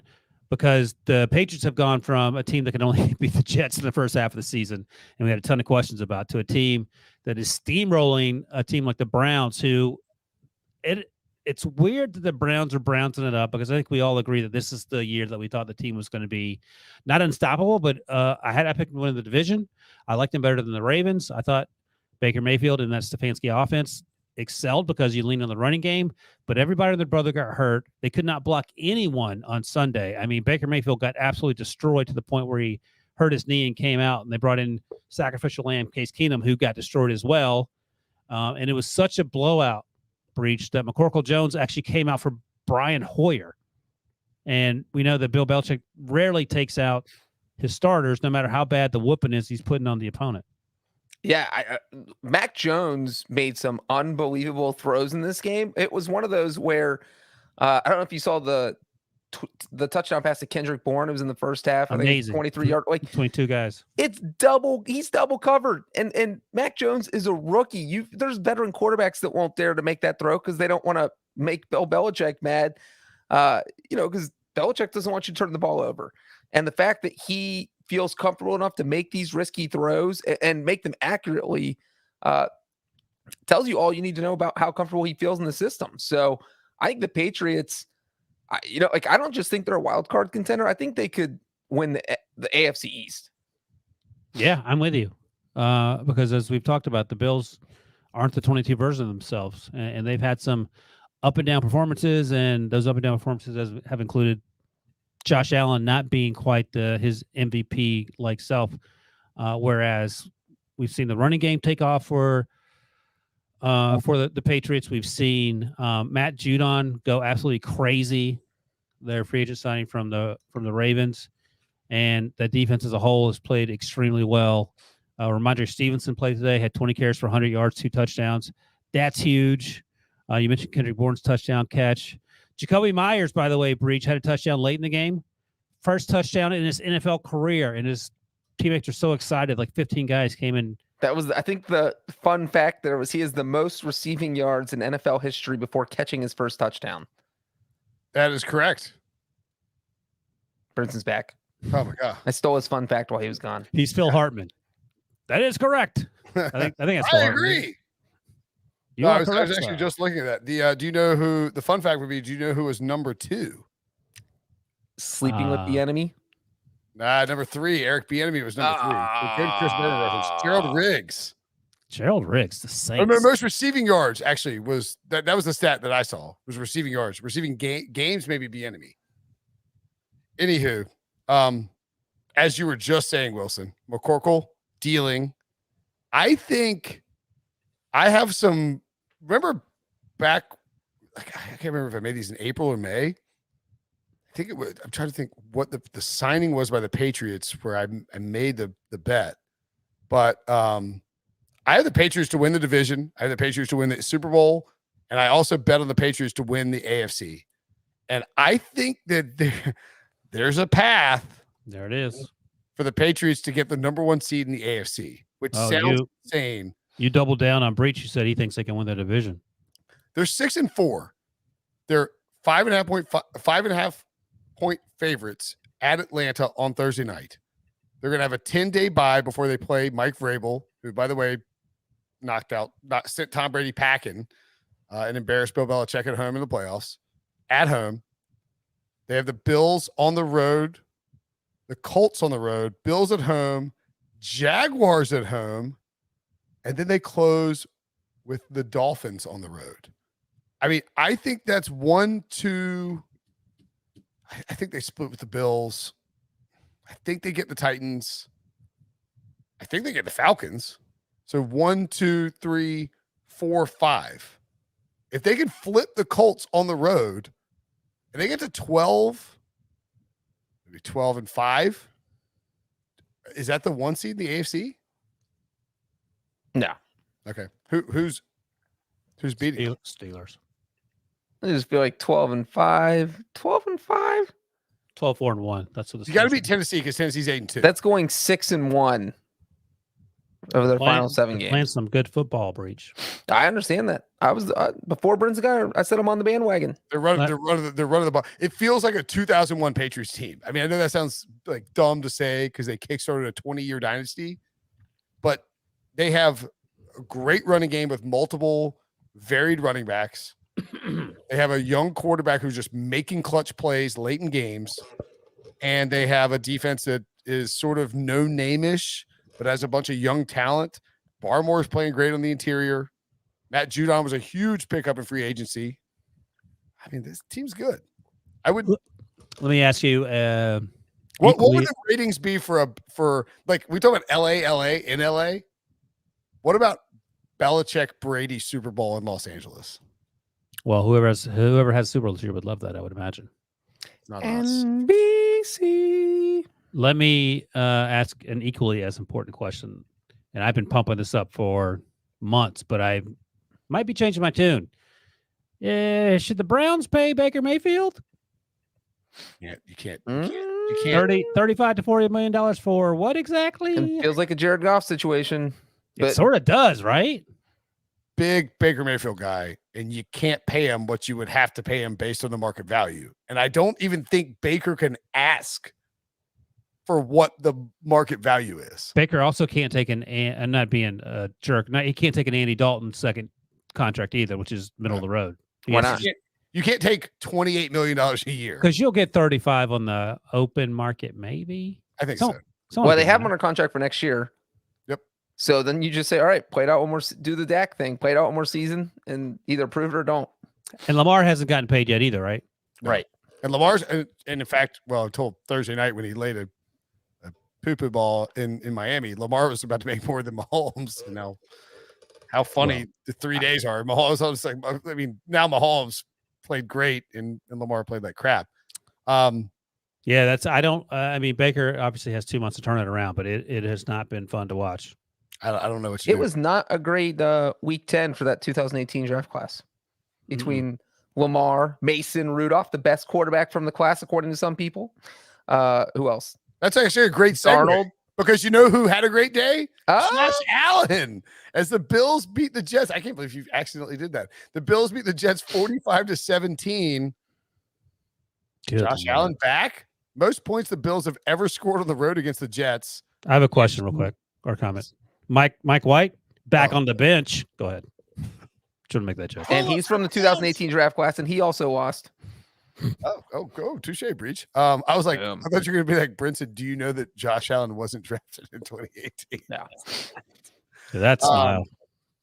And they went from scoring 6 points at the Jaguars to dropping 45 points on the Jets. It makes no sense. Football I picked the Jets to cover the 10.5, and they got the doors blown off. It's a mistake.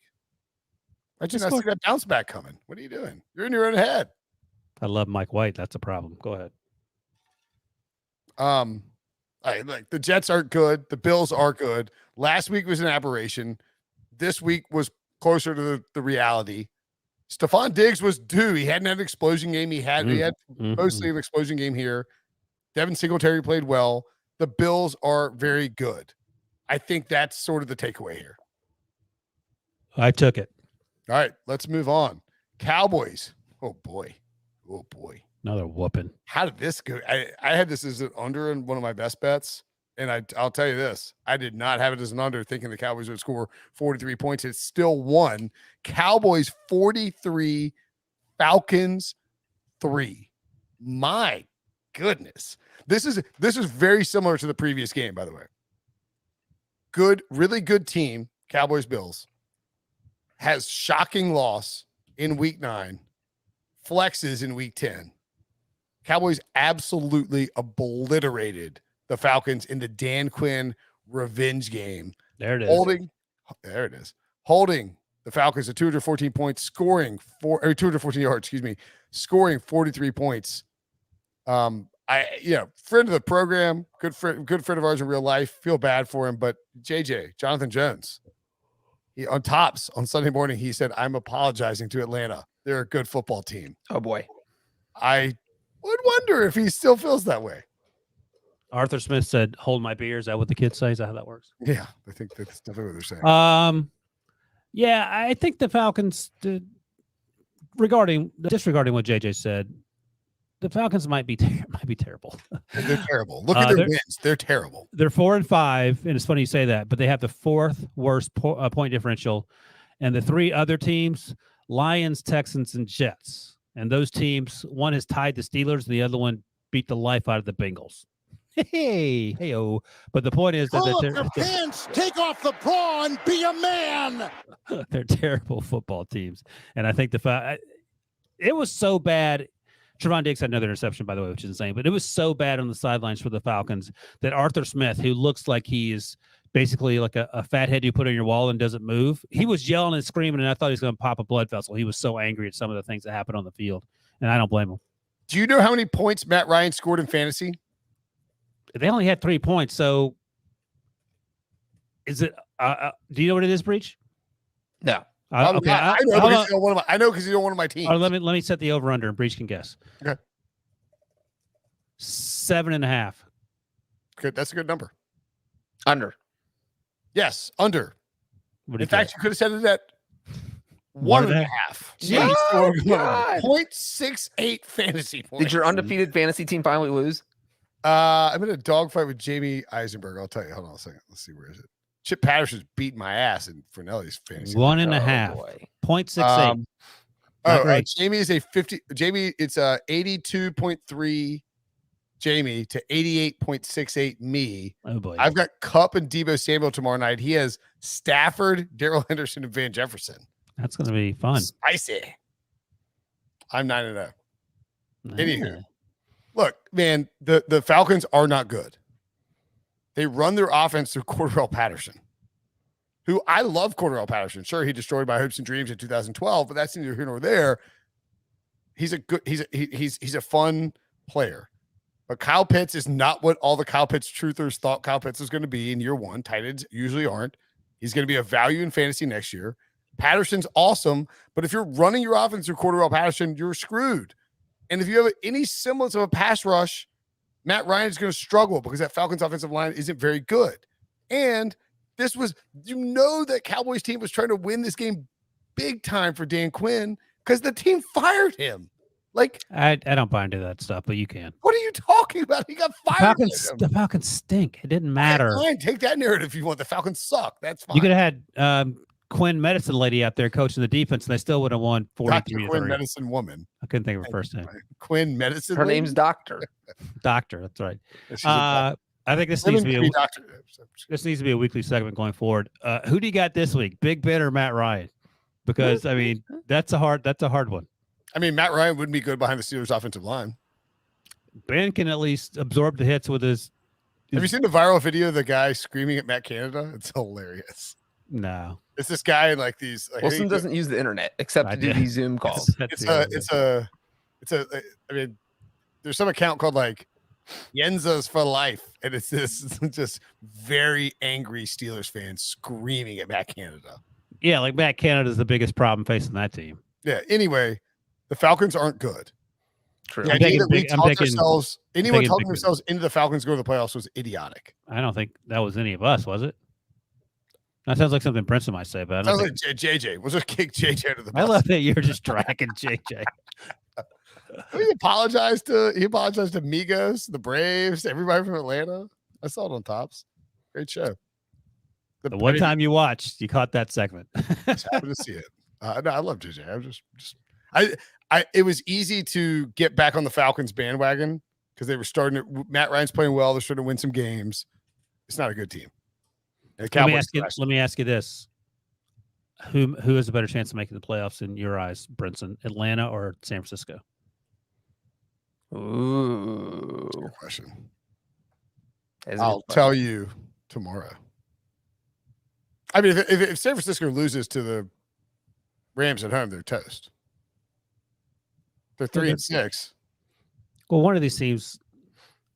I mean, you have to pick one of the teams. I'll take San Francisco just to spite you.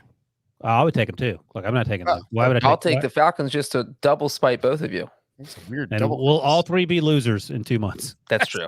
It's going to be Cam. I'll take Cam and the Panthers, frankly. There you go. That's actually. Or actually, you know what? I'm taking the Eagles. You would. That's the team coming out of the NFC. What did you do to Debo's- Debo? Why are you sucking up to him? Debo's going to open the door of the bandwagon, shoot you in the face, close the door, and drive off. You're not getting on that bandwagon. I will say we did the same thing with the Eagles last year, where they had an easy schedule to close out the year, and they just went the opposite way and ended Doug up with Peterson got fired. 4 wins, and they were playing Nate Sudfeld in the second half of Week 17. So And Debo was justified it because they got an extra first-round pick out of it. That's where we were. Yep. Got that to look forward to. All right. Is that all the games? Is that it? That's No, all the games. That's not possible. But that all the game, God, it was shorter than I thought. Good news is we do have a winner for the hat. All right. Excited for it. Now, look, when we do this, we do the hat thing. Everyone puts their handles in there. Debo does a randomizer. I've seen him do it. He's shown me the process.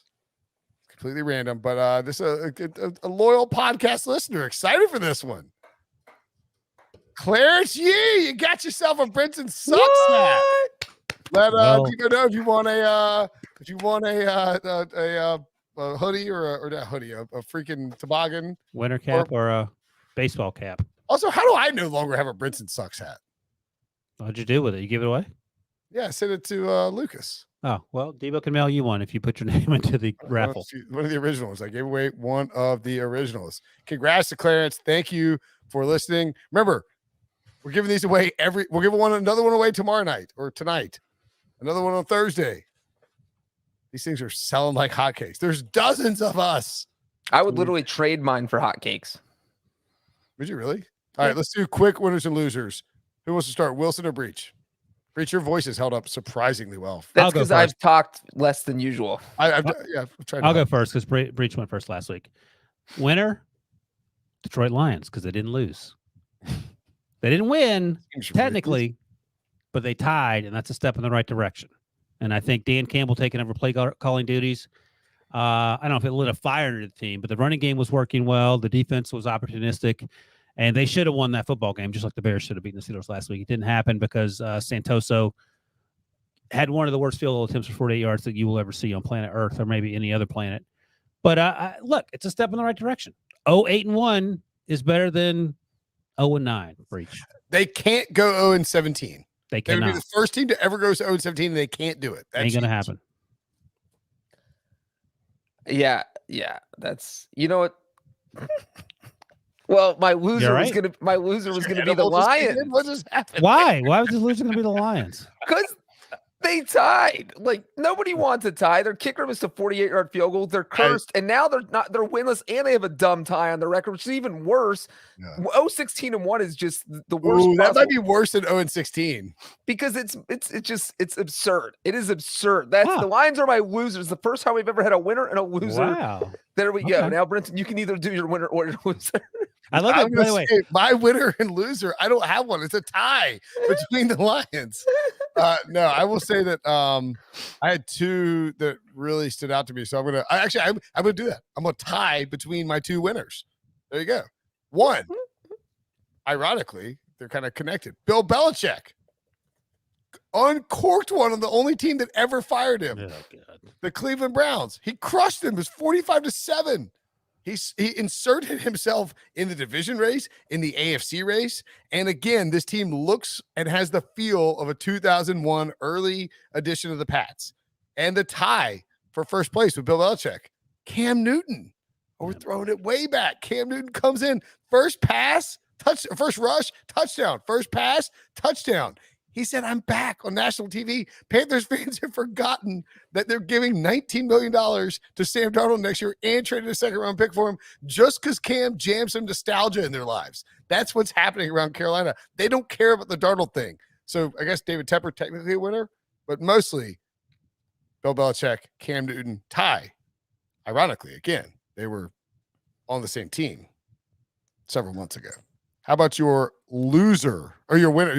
Your loser, Wilson. Sorry, I got confused because Breech. Because I got to do my winner after Wilson's loser. So we're doing backwards now. To keep the tie theme going, my first loser is Breech because he was a loss for words once I said the Detroit Lions were winners and he couldn't figure out what to say next. Oh, we missed! Well, no, because I didn't want to dive into the losers because they were my loser. I thought Breech did a good job flipping it. Yeah.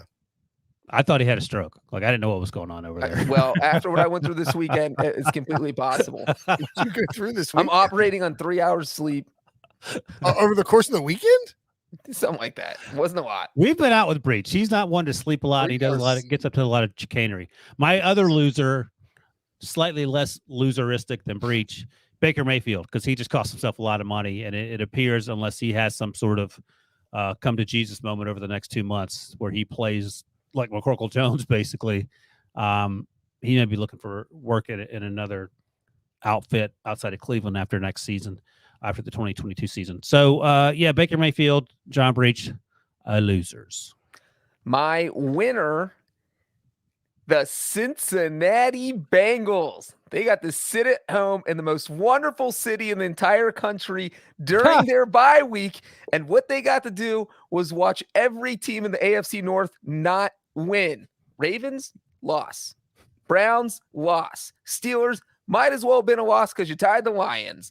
And you're still ahead of the Bengals in the division. You get one game closer to winning division by doing nothing. That's the best thing for the Bengals. They don't have to play. You can't lose if you don't play. And that is what they did. So I love that that's your strategy. They're my winner.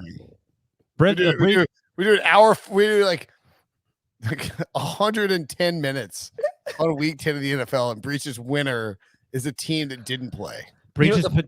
You're petitioning the NFL for more bye weeks for the Bengals. Is basically you know what the funniest thing is that I literally already had it written down before the podcast started, and our listeners know me so well that someone actually tweeted at me and said, "Yo, Breech, are the Bengals going to be your winner this week?"